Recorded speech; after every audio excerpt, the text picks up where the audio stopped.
welcome to BanjoBenClark.com. I am Banjo Ben. Bum ba Whoa, what the heck is going on? I'll tell you what's going on. We've got an out-of-tune mandolin, but we're about to fix that. Today is all about how to tune our mandolins, but we're going to go much deeper than that, okay? What we're going to do is talk about how the mandolin is tuned, and then we'll talk about how to tune it. You understand the difference? We need to understand that, but we're going to talk about types of tuners. We're going to talk about troubleshooting, all the different things that can cause our mandolins to go out of tune and how to mitigate those things. If you're watching as a GoPick member at BanjoBenClark.com, you can just scroll down and you'll see the rest of the video segments for this lesson. You'll also see all the MP3s there of the actual strings. If you just want to tune real quick and you want to get past all the theory of tuning, you can just play those MP3s down there and tune your mandolin along with that. If you're watching on Facebook or YouTube here in a moment, I'll ask you to come over to BanjoBenClark.com. You can view this lesson for free. All you got to do is just set up a free Silverpick account and you can watch this lesson and learn all about how to tune the mandolin. And there's hundreds of other lessons if you're a GoPick member. All right, with that being said, let's jump right into how a mandolin is tuned. I'm sure you noticed that we're in a bit of a different setting today. We're actually still in the cabin. We're just upstairs in the cabin. And I came upstairs because this is where I have my keyboard, along with my Bach two-part invention number 13, one of my favorite pieces. And I wanted to use a piano today to illustrate where we can find the notes that the mandolin is tuned to. Now, one thing that's really unique about the mandolin and also the violin, because they share the same tuning, is that the strings have an equal spacing apart.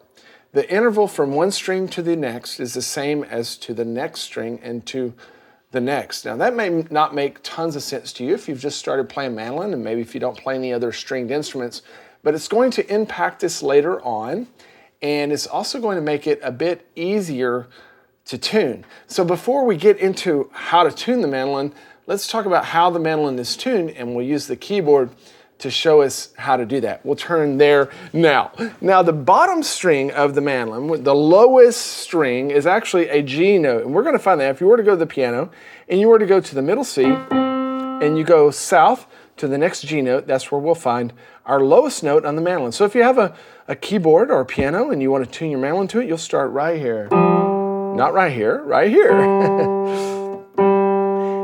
And to find the next note of the mandolin, we're going to go up what's called a perfect fifth interval. So 1, 2, 3, 4, 5, up to this D note. There's our next string up on the mandolin. And then we'll just continue that interval on. That's what makes it cool. 1, 2, 3, 4, 5, up to this A note. And then to get our highest string on the mandolin, 1, 2, 3, 4, 5, we'll go up to this E. So I just wanted you to see this visually, that if we were to use two fingers to play the two strings, there's our lowest string and our next highest. And if we were to take that exact same distance and move it up, we get our next two strings of the mandolin, move it up, next two strings of the mandolin. So you can see there with my fingers that we have the same space between one string and the next as we do the next and the next and the next and the next. Now let's demonstrate that on the actual mandolin itself, and that's what makes it pretty easy to tune to itself. We have that lowest string that I talked about being a G, and that matches the G note on the piano. And the way that we find that next interval going up is we go up to the 7th fret. Now I know that we counted up 5 notes on the piano, but we counted up 5 white notes. We didn't count the black notes, and each fret of the mandolin counts the white and the black notes.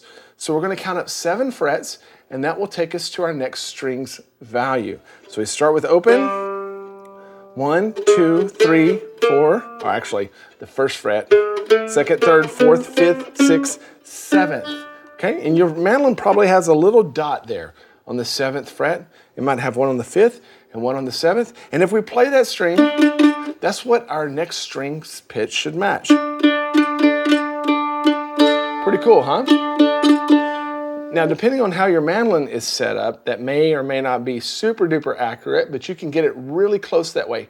And the cool thing is that if we do that on the next string, so if we go to that D string and we go up to the 7th fret, that should match our next string. And it does, if it's in tune. We'll talk about how to tune that here in just a moment. And then if we go up to our 7th fret of our A string, that should match our first string. Okay, so one way that you can tell if a mandolin is in tune is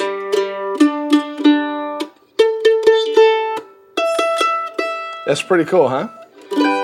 Now, another way that we can tell if the mandolin is in tune, and we'll get into this a little bit later, is just to listen to it. Fiddle players are used to doing this, or violin players, and that's to learn how to hear a perfect fifth interval. Okay, and if you can learn how to hear that, then you can learn how to tune it. And the perfect fifth interval sounds like this. Or the next one. Or the next one.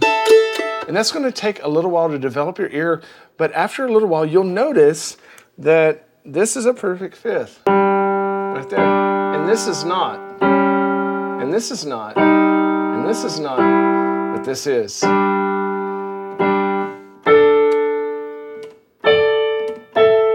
Okay, so we'll learn how to begin to hear those. So you'll see a lot of people tuning their mandolin by just playing two strings at once.